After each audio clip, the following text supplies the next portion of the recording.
teste. Espero que dê tudo certo. E vamos gravar aqui pra galerinha ver, fechando todas as paradas aqui para não atrapalhar, certo? Então vamos lá, tá gravando. Seja o que Deus quiser. É hora do show, porra. Vamos que vamos. Vamos que vamos! Start. Naturally as clear as possible. The course includes an extensive unit on climate change and requires all students to read the Stern Review on the Economics of Climate Change, which was published last year. The course delves into the science behind the issue, the challenge it poses to business and government, as well as a discussion on possible solutions. Vamos lá?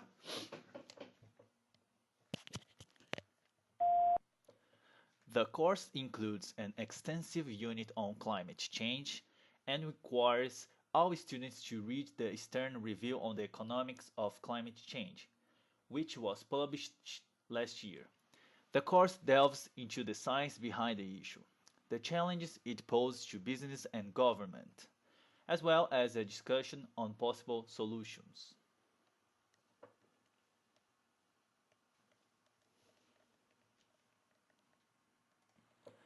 The course includes an extensive unit on climate change and in the fast-changing world of modern healthcare, the job of a doctor is more and more like the job of a chief executive. The people who run hospitals and physicians practice don't just need to know medicine. They must be able to balance budgets, motivate a large staff, and make chief marketing and legal decisions. Chief executive, hospitals and physicians.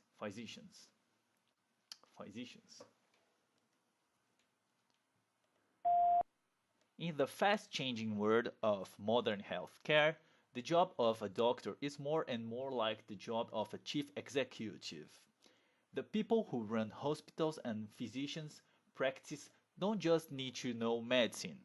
They must also be able to balance budgets, motivate a large and diverse staff, and make difficult marketing and legal decisions.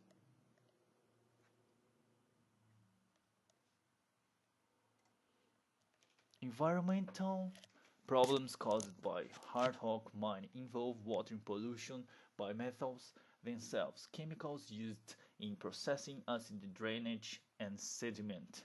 Metals and metal-like elements in the ore are toxic and prone to cause trouble by ending up in nearby streams and water tables as a result of mining operations. Esquema aqui, galera, eu acho que é você ler como se estivesse cantando. Isso mostra, acho que, mais fluência, entendeu? Então vamos lá. Environmental problems caused by hard rock mining involve water pollution by metals themselves. Chemicals are used in processing, acid drainage, and sediment. Metals and metal-like elements in the ore are toxic and prone to cause trouble by ending up in nearby streams and water tables as a result of mining operations.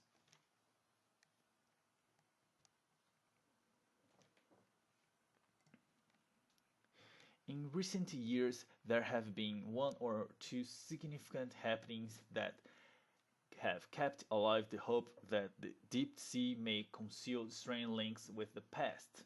In December 1938, off the southeast tip of Africa, an amazing fish was caught alive. A fish that was supposed to have been dead for at least 60 million years.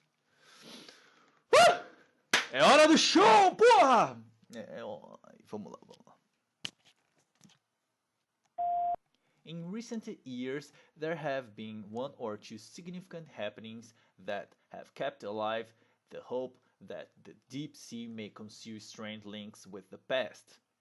In December 1938, off the southeast tip of Africa, an amazing fish was caught alive. A fish was supposed to have been dead for at least 60 million years.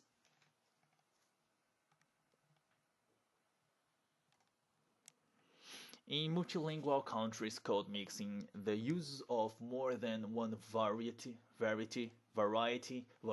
in the same utterance or sentence, and code switching.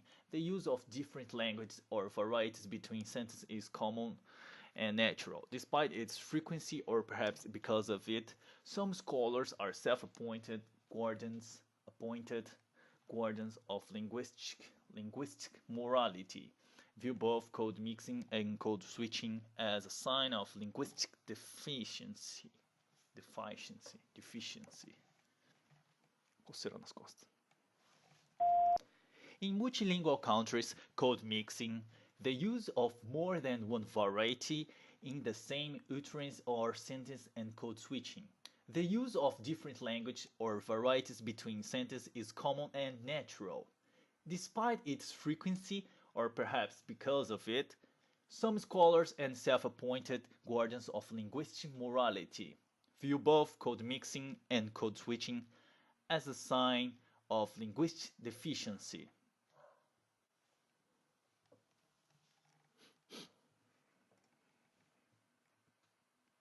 Mais aqui, acho que são 7 ao todo. In the landmark account first published over 20 years ago, the author argues that the ignorance and lethargy of the poor and the direct result of the whole situation of economic, social, and political domination, by being kept in a situation in which critical awareness and response are practically impossible. The disadvantaged are kept submerged. Deu soluço, porra, fudeu. Vamos lá. In this landmark account, first published over 20 years ago, the author argues that the ignorance and lethargy of the poor are the direct result of the whole situation of economic, social, and political domination. By being kept in a situation in which critical awareness and response are practically impossible, the disadvantaged are kept submerged.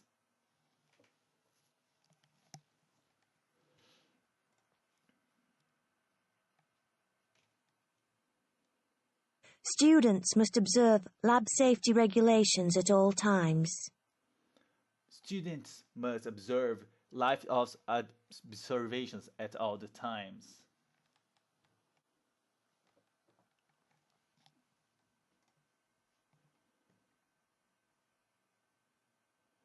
It's the words of common occurrence that have different referential value. It's words of the community that words the value of the children.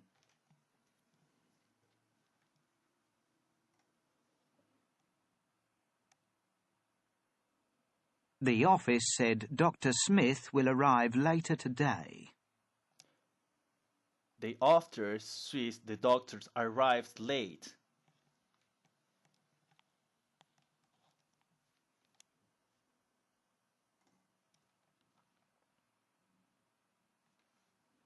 Student Services provides help with housing and transport. Students Service provides houseware for their report.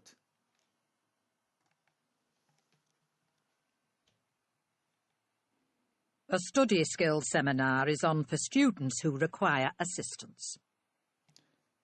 A student seminar is required for students who require assistance.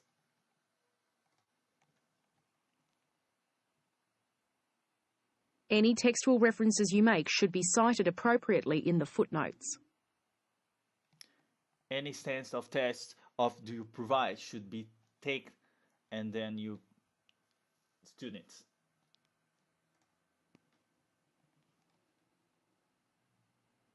The research paper should begin with a thorough review of the literature. The visa paper should be revealed in the file of the paper.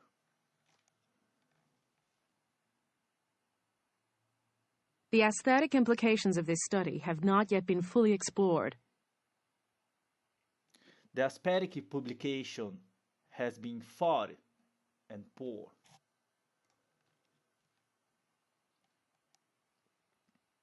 The inherent tension between these two features remains to be addressed. The higher tension of these two features remains to be tested.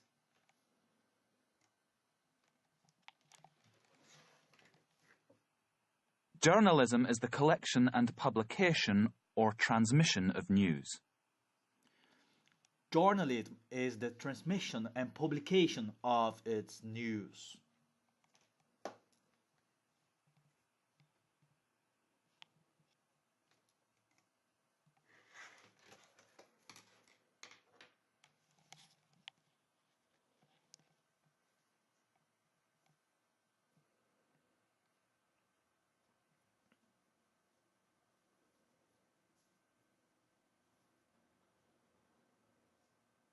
So cool.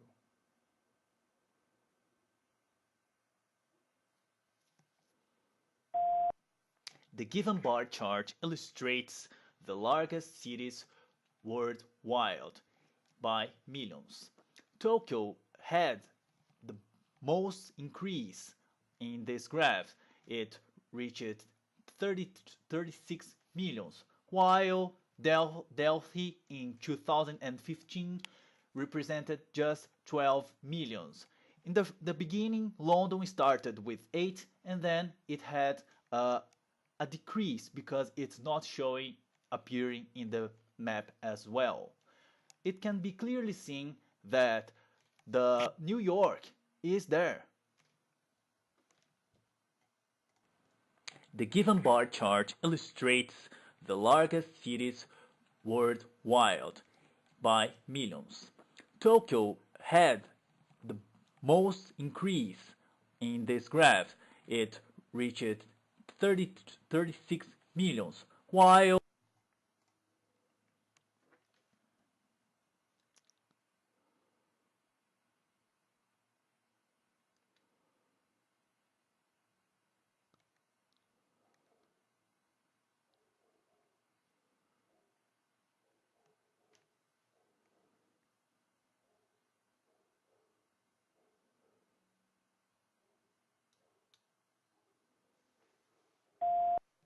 the given line chart illustrates the kilocalories spent by day during a period which started from 1975 to 1995. It can be clearly seen that in Africa and in the rest of the world it remained constant.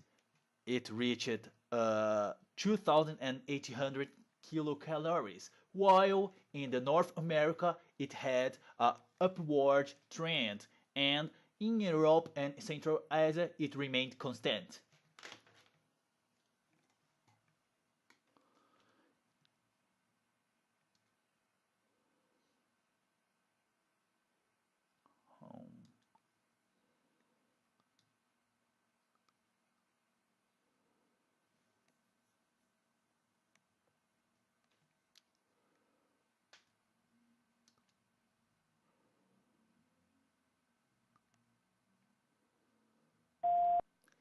The given pie chart illustrates the injury location. The highest location is situated by home, which represents 41.4%, and then it is followed by three others: the leisure sport, which had 17%, the work part, which represented 15.2%, and the roads is showing 19.5%. The rest is the others and is called child care, represents just 6%.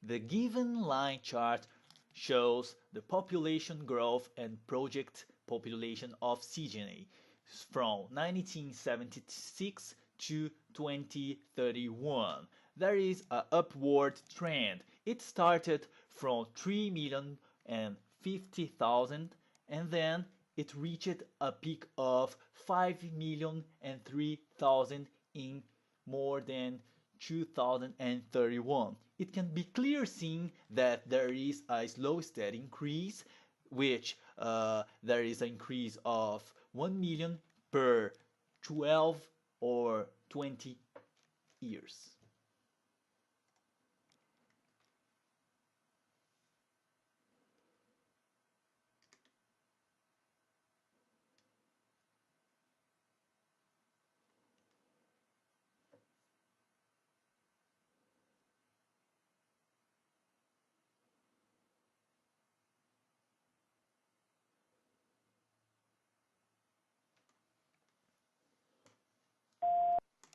The given image represents three buildings. The first one is Taipei, located in Taipei, which had 1,670 feet, while the second one is Petronas Towers, which is located in Kuala Lumpur, which has 1,083 feet, and the lowest one is Sears Tower, located in Chicago, which represents 1,450.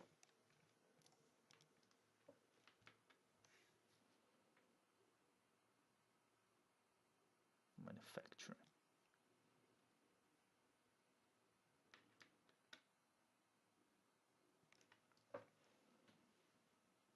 Considerable jump.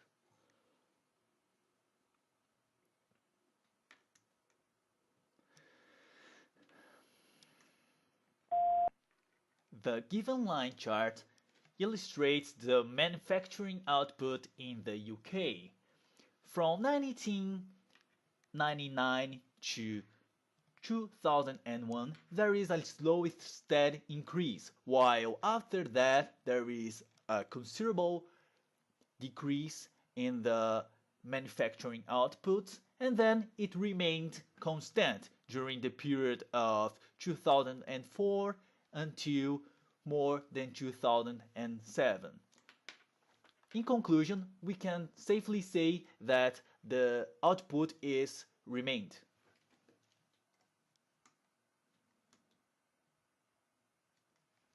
Milk is not typical of all monasteries for many reasons. First, it is very grand, which most, especially later foundations, aren't. Secondly, it was founded in the countryside, whereas in the 17th and 18th centuries, a good proportion of foundations were made in towns. Thirdly, it still owns a substantial amount of land, because fourthly, it lies in the Austrian Republic, the only European country where grand old monasteries have been in continuous existence since they were founded, 900, 1,000, even in one case 1,200 years ago.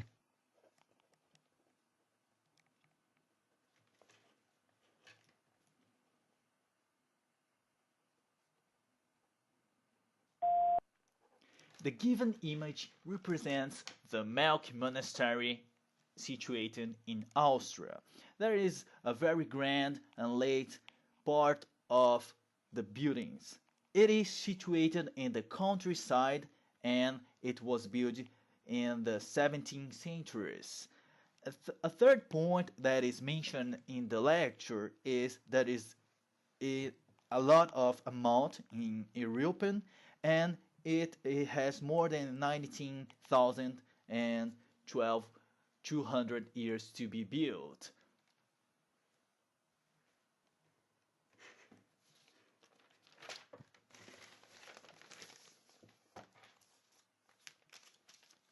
Corruption comes at a huge economic and social cost, and that cost is felt most acutely by the world's poor. Dr. Arnold has already given the staggering figure of $1 trillion US that's paid in bribes worldwide. It is an extraordinary figure. It's a figure that equals 10 times what is paid each year by donors in international development assistance, 10 times development assistance. And even this huge amount, $1 trillion, could be an underestimate because it's very difficult to capture a number of the more elusive transactions within the public sector that involve corrupt dealings, such as budget leakages and asset theft. Corruption sharpens income inequality and it impacts disproportionately on the poor. In many countries, corruption works as a regressive tax on household incomes. Regressive because it impacts much more on the poor than the more wealthy. Compared with higher income groups, lower income families pay a much larger share of their incomes in bribes to access basic public services, and their overall access to those services is reduced.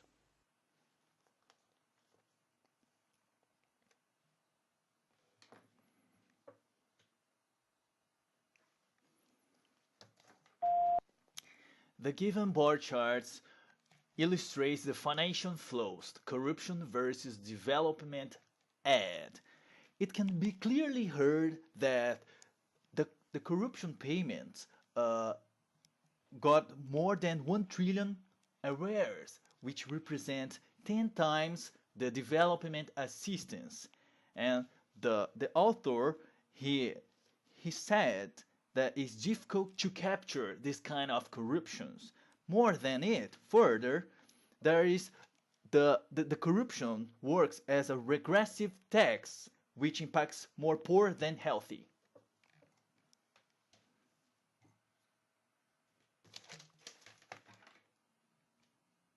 This is Hans Krebs, who in 1937 published a paper showing the sequence of chemical reactions by which energy is released in individual cells.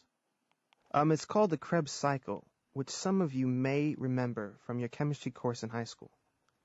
Krebs is a wonderful example to me of how a scientist who is determined can overcome all kinds of human obstacles.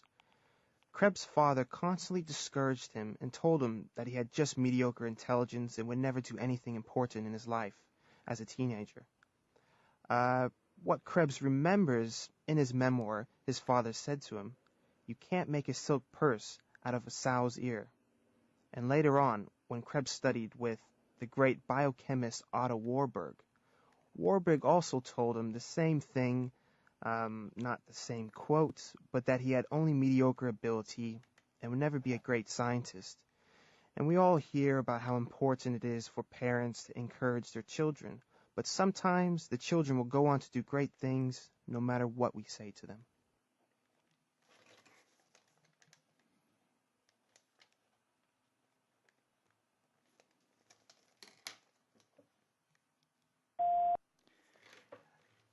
The lecture told about a scientist called Hans Krebs at the peak of his career. It emphasizes that in 1937 he spoke about his chemical reactions and energy release. He was a master of chemistry. The author shows his admiration about the Hans Krebs, and he had, overcame all kinds of human obstacles. He cited many quotes by an author called Bayorg, and a great scientist.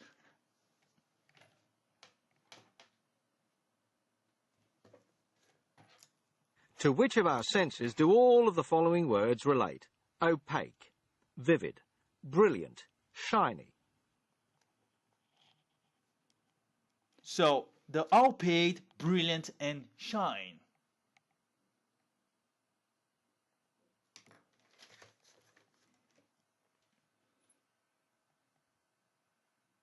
In a recession, does economic activity increase, slow down, or stay the same? Slow down. Slow down.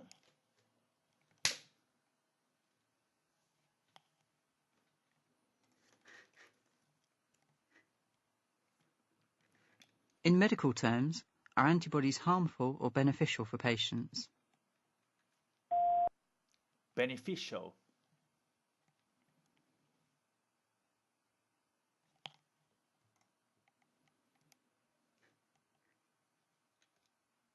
Would a person suffering problems with their vision consult a biologist or an optometrist? Optometrist.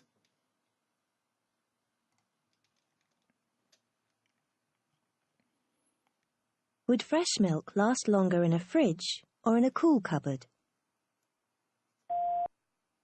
Cool cupboard.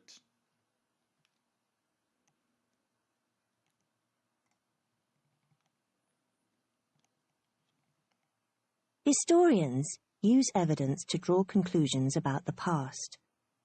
Would a contemporary artist's painting of an ancient battle be an original source or a secondary source? The original source.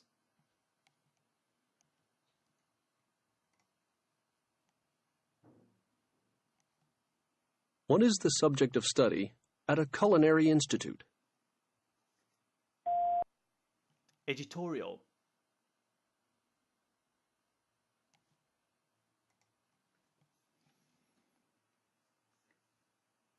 Where would you expect to find equipment like microscopes, Bunsen burners, beakers, and petri dishes? Laboratory.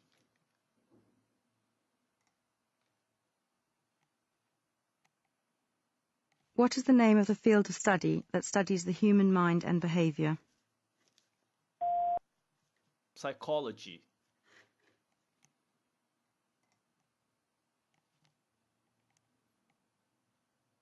A planet or galaxy that is very distant can be seen with what device? Microscope.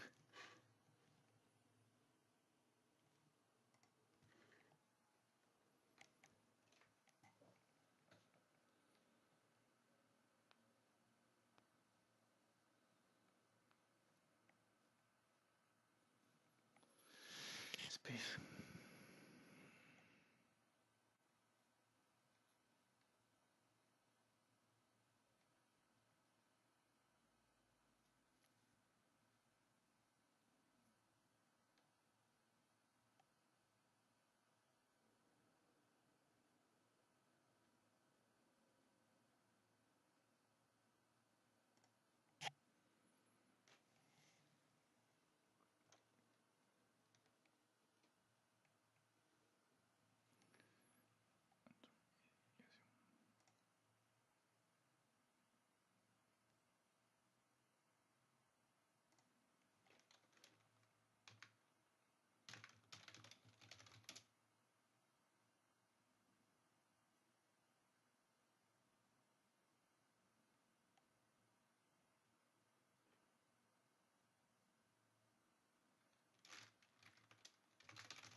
A coffee drinker.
speaking.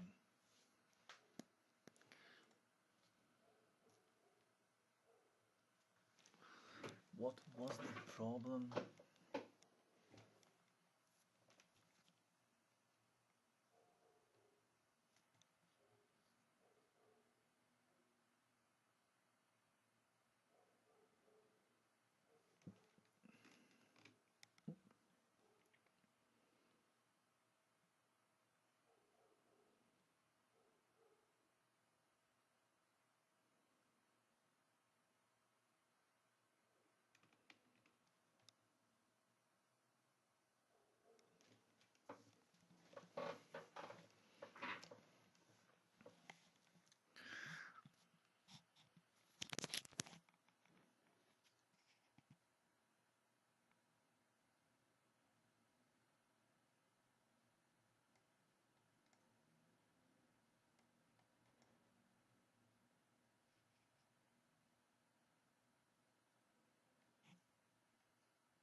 Ascribed.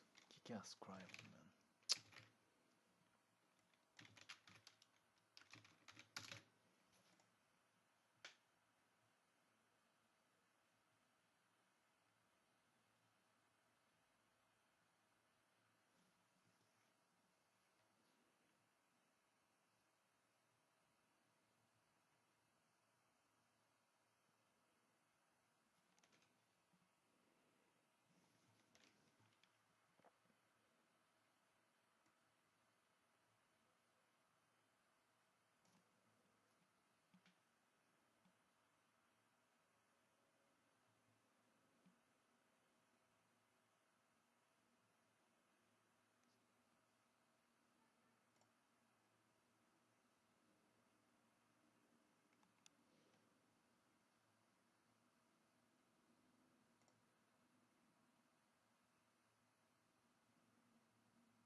Puta, tem que fazer em 2 minutos mais ou menos cada uma.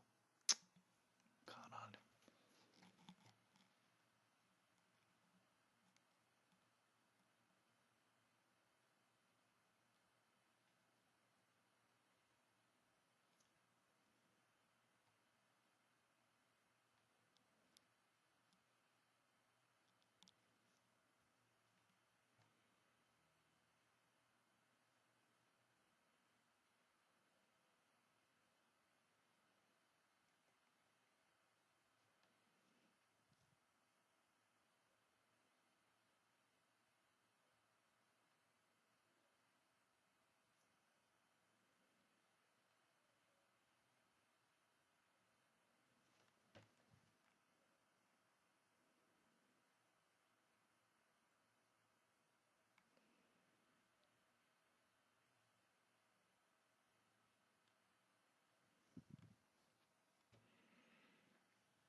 So wrongly.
It's wrong.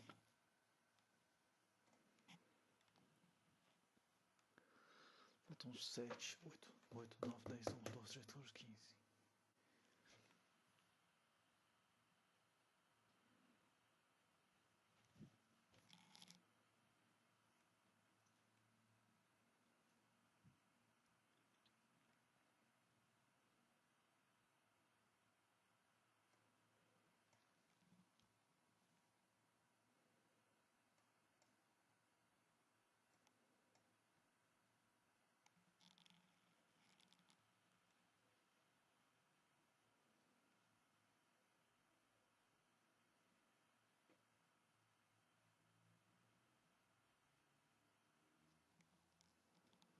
Percepção de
Tem aqui um pequeno pit stop. Online practice tests. Tá acabando.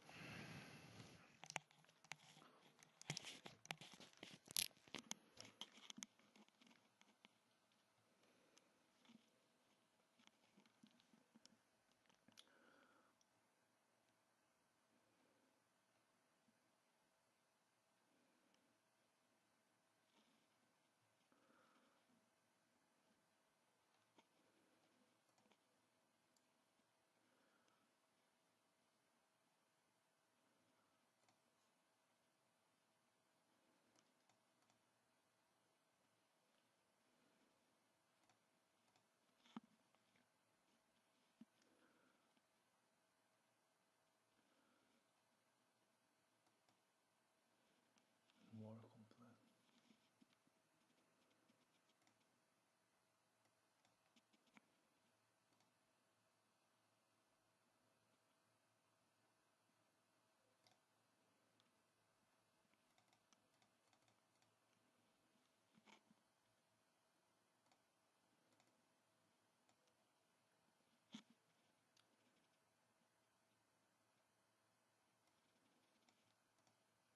Quasicrystals.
If climate continues unabated,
umas coisas aqui que é muito difícil, ó. Não fala a resposta, tá? Tô falando em prova, mas ó. I realized that the... Aí você tem que selecionar o que você vai colocar aqui. Of ignorance. Aí as opções. Level of ignorance or size of ignorance.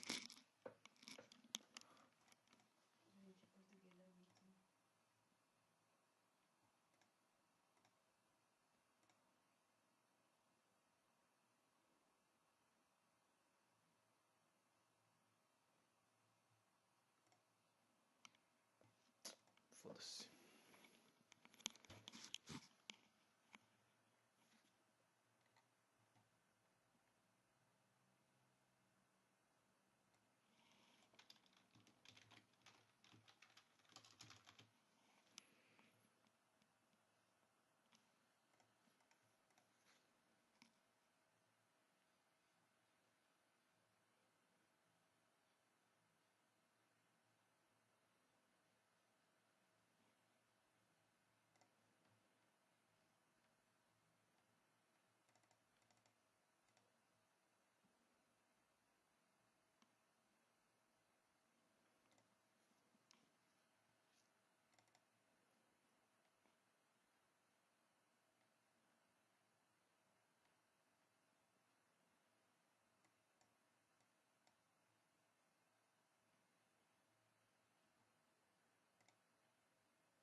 What is talent? Well, that's a very good question. It's actually a very difficult question to answer. People in the business of writing about this tend to define talent in very different ways. Some define it in a very restricted way to apply only to the people at the very top of the distribution curve, the sort of alphas, the top-rate minds. Some completely in the other direction define it to mean almost anybody in the workforce. It's a synonym for workers, and I think the first is clearly much too restrictive. The second is so broad as to be completely meaningless. I think it does depend on context, you know. If you're in a management consultancy firm, then talent really does mean, you know, high-level analytical ability. If you're in Southwest Airlines, then talent means the ability to be personable and pleasant and crack a few jokes quite often and keep the passengers happy. But more broadly, I think I use the term talent to mean brain power. And I use the term talent worker to mean something like Peter Drucker's knowledge workers, not exclusively, but in general. I think the talent that really matters in the modern economy is the talent to use one's brain, both for analytic and creative purposes.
Okay, to understand what vitamin D does, we need to understand a central concept.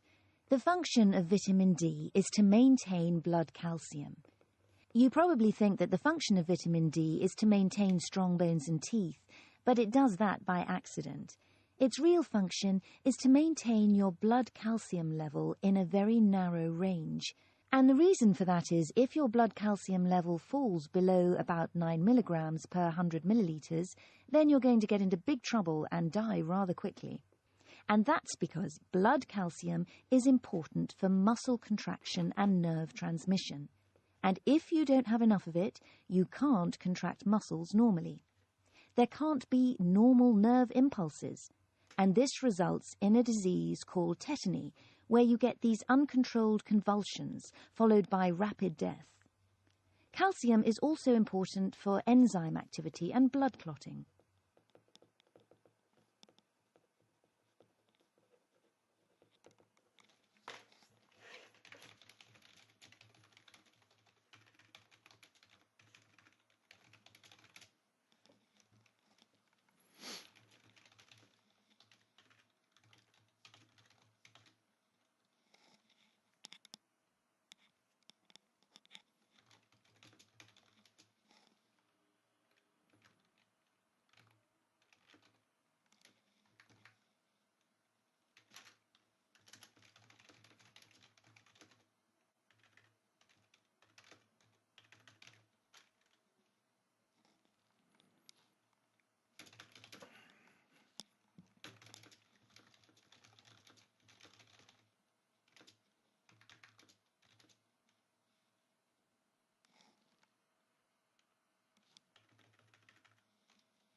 So let us begin by addressing the question of inactivity and obesity in children and youth. It's clear that in children and youth, more and more of them are by this definition of excess body weight.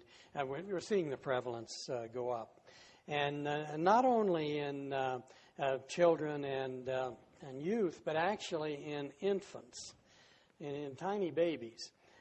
6 to 23 months. Look how over the last 20 or 30 years the obesity rate has increased. Now there's a whole host of issues about how do you define obesity in children, let alone in babies, but we'll not go into that this evening. You look at slightly younger kids, it's the same pattern. And then the 6 to 11-year-olds and even the older children. I mean, this is a phenomenon observed widely around the world, and from babies to children to youth and adults. All you have to do is, if you've traveled to the United States, say a couple of times in the last 20 years, it's very clear that there's an obesity epidemic there. And we're not quite number one, but we're way ahead of you folks. You need to try to catch up and have the obesity rate move up a bit.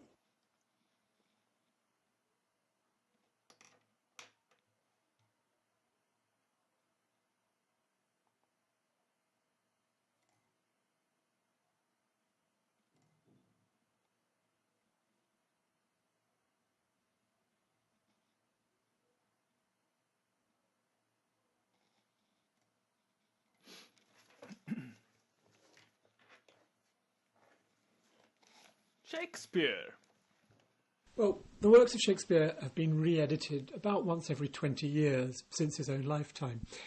That's partly just because as times change, the kind of information we need changes. So, for instance, a generation ago, readers could be expected to understand the allusions to classical mythology in Shakespeare. Now, most kids don't have a classical training, so we need explanatory notes for that. So there is part of the process is simply just sort of polishing things up and, you know, keeping the plays up to date. I also was very keen to take this project on because there simply was no edition out there that I thought was satisfactory. Quite often, students or parents of prospective students would say to me, OK, which is the edition of the complete works to buy? And I really couldn't put my hand on my heart and say, this is a satisfactory edition. One reason for that is simply the sort of technical reason that nearly all editions are printed in double column, which is terribly hard to read. And most complete works editions don't actually have the explanatory notes on the page. So there were sort of practical things.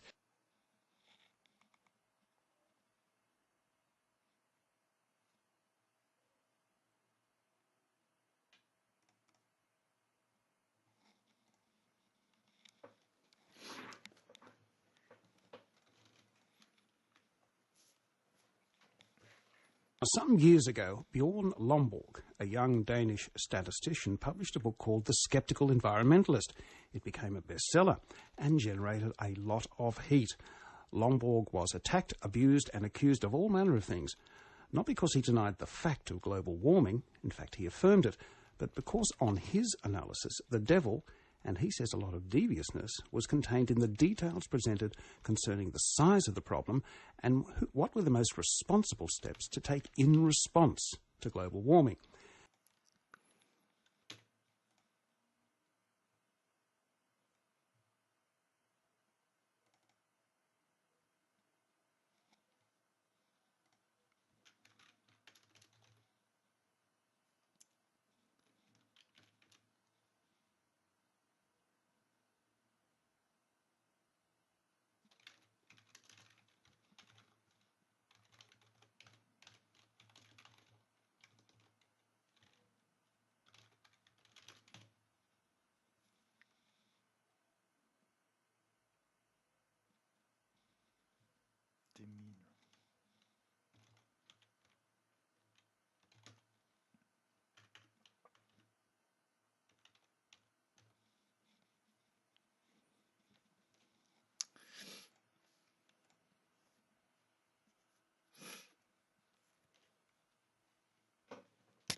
I think that's not going to be such a viable option for Cerberus, but that may be the way that they're going to approach it. Private equity, of course, is supposed to have the advantage of taking management out of the spotlight of quarterly profits and industry analysts and prying shareholder eyes, and that hypothetically gives them a chance to take slower, more patient routes to doing something to turn a company around. I would hope, and I have some, I guess, optimism that some of the Cerberus team will have some creativity and imagination.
realistic.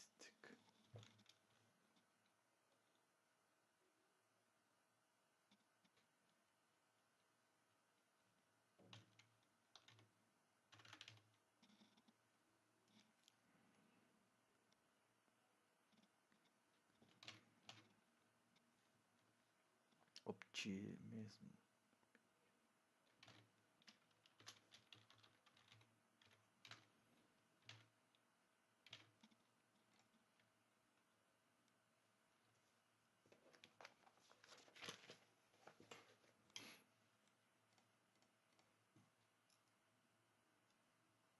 There's another thing that's unique about positive psychology as a field of study. Again, it started in 1998. You see, until very recently, the realm of life flourishing, of enhancing the quality of our lives, has been dominated by pop psychology.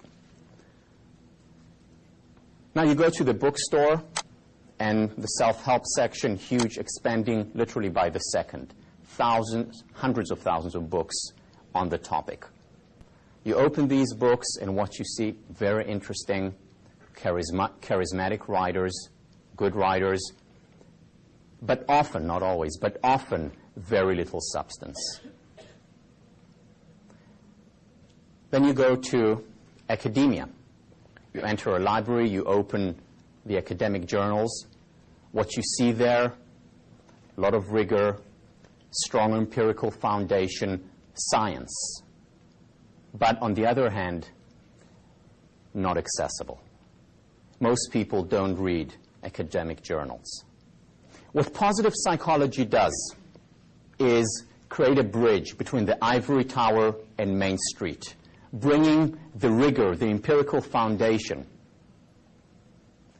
linking it to the accessibility,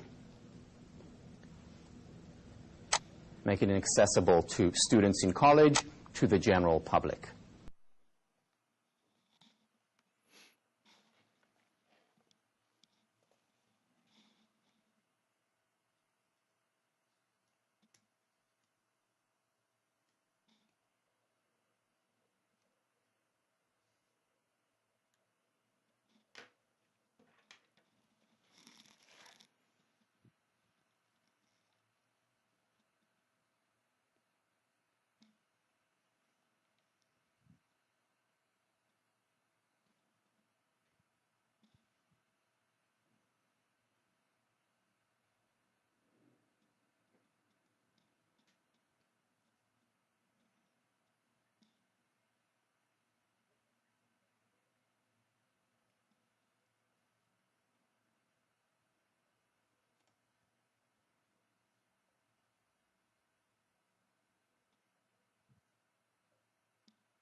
The neurons in the brain cells, are like electrical cables, and they've got a layer of insulation like the rubber or plastic around electrical cables. It's a layer of fat called myelin that enables the nerves to transmit impulses properly. What the petrol does, it's fat-soluble, and it just dissolves that insulation layer. So basically there's no sort of protection around the neurons, and slowly the neurons themselves shrink as well. And it makes you feel good, makes you emotionally feel better, strong, tough, smart.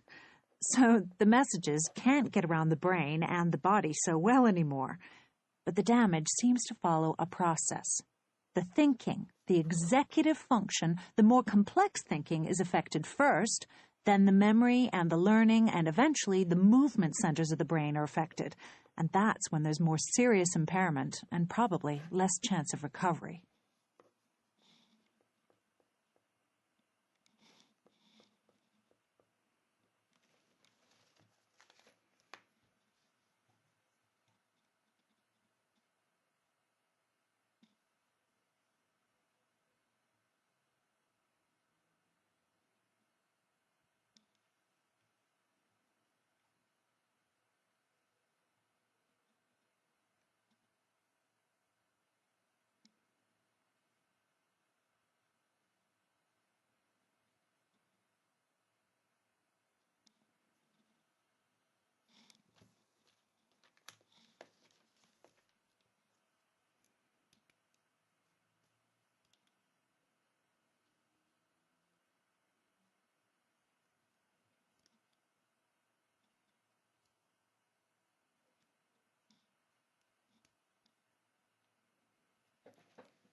And one of the major lessons that we've learned is that diversity masks unity.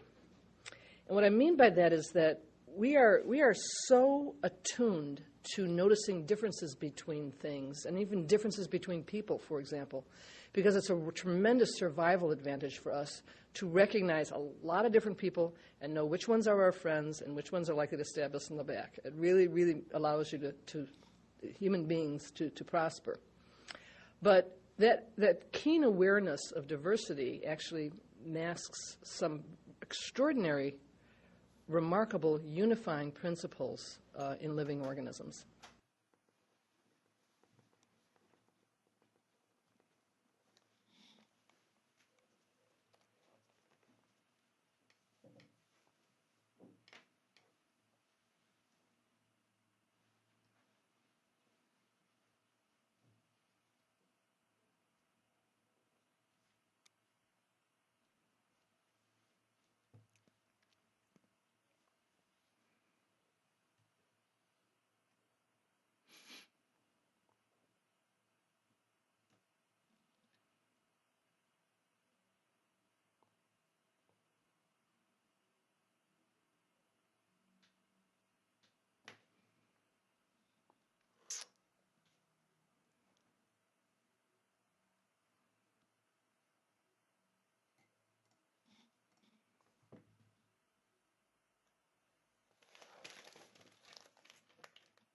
There are places on the moon near the poles where the sun never gets very high.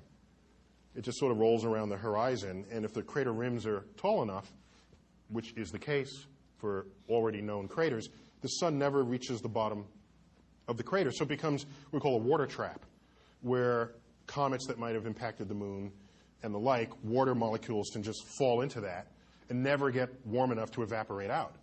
And so as dry as the moon is, it may have substantial amounts of water trapped at the bottom of these craters. One interesting invention might be some device that reaches down into the soil, scoops it up, and sucks the water molecules out of it and drips it into a cup. And then at the other end, you separate the hydrogen from the oxygen. That gives you rocket fuel. So the same machine that gives you the cup of water gives you rocket fuel on the other side. That's kind of an interesting device if someone could invent that, because then you take it to the Sahara and extract water out of the sands of the Sahara. I mean, imagine the kinds of things you can do with the technology that enables this.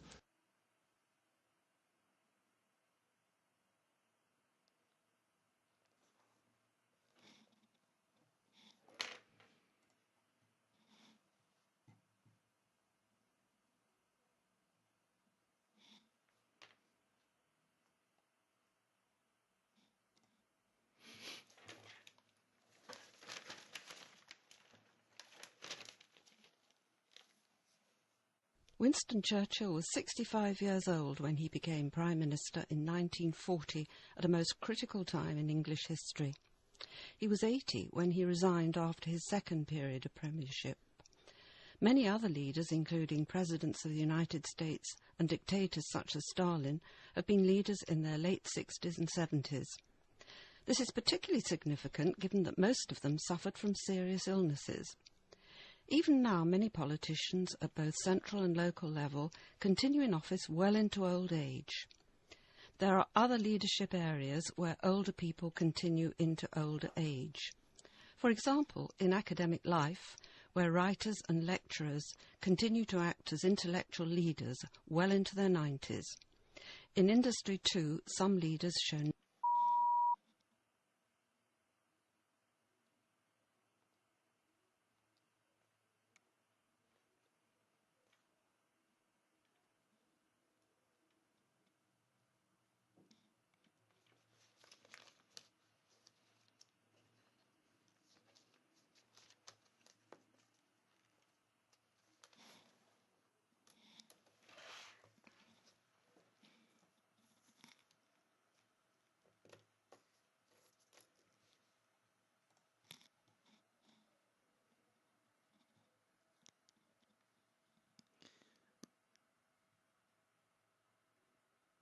So often when we say the word activist, it creates this little box in our mind that certain people can fit in and other people cannot. And one of my experiences or I guess one of my lessons from the various experiences I've had over the last few years has been that every choice we make has an impact on the world, including when we choose not to do something. And because of that, then, if you look at it, we don't oftentimes see the results of our choices right away, and so we think that it might or might not make a difference. Like, what does this one choice really mean in the grand scheme of things? But because no choice happens in a vacuum, every choice has impact. And because of that, then truly we are all activists, because every choice we're making is creating.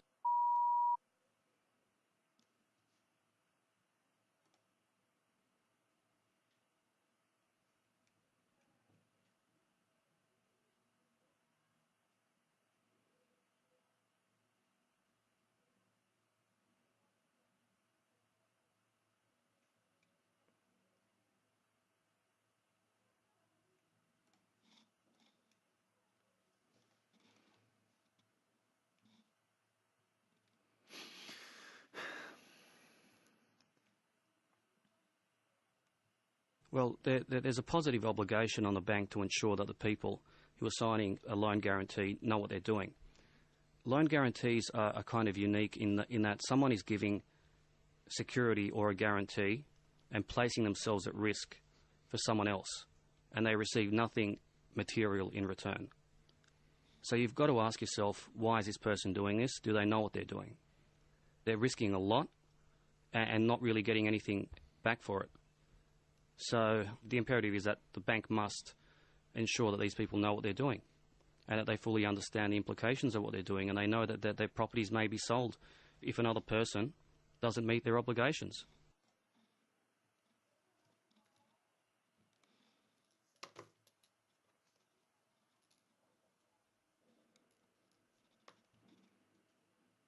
For some people, this proposition may seem far-fetched, but ending poverty is both morally necessary and actually feasible.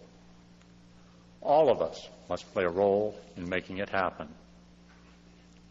All human beings want and have a right to live in dignity, to determine our own destinies, and to be respected by other people.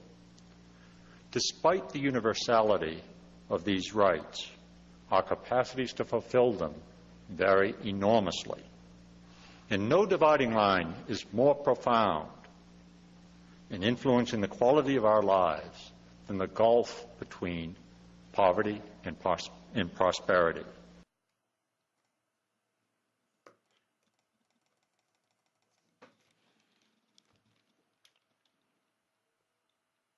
It's in financial companies' interest to have people save more money.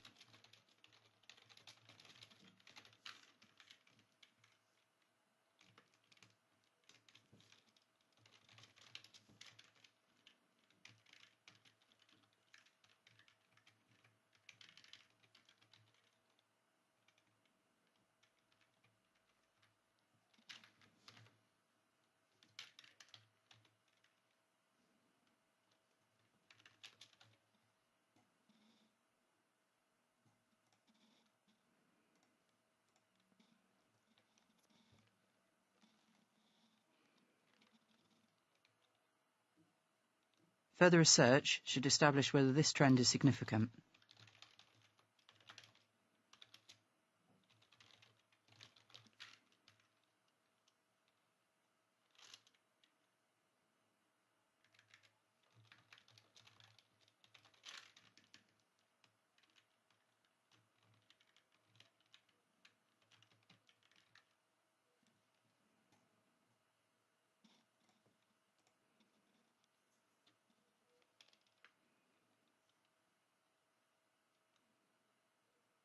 A gradual increase occurred between October and December.